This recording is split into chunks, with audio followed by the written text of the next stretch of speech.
We have seen a lot of turnaround because of the rains. But also we have the challenge now of floods in different areas. And therefore, it is important for us to be proactive in terms of what interventions can we make. There are citizens living in very dangerous places, and those are the most vulnerable at this point. And I'm happy the Minister for Energy is here. We can begin to inform citizens if they are in places that poses danger to them. We begin to relocate them.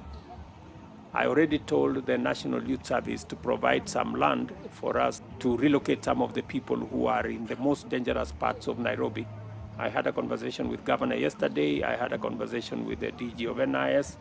I had a conversation with the Ministry of ASAL and the CS Malonza.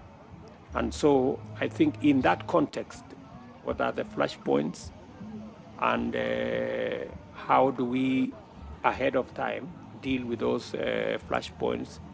How do we mobilize members of the national government administration to support all this effort? And then I also asked the military, and I'm happy the Minister for Defense is here, to provide some of the capabilities they have to support citizens. I was very happy yesterday they worked with our teams in different parts of the country, including Machakos and other areas.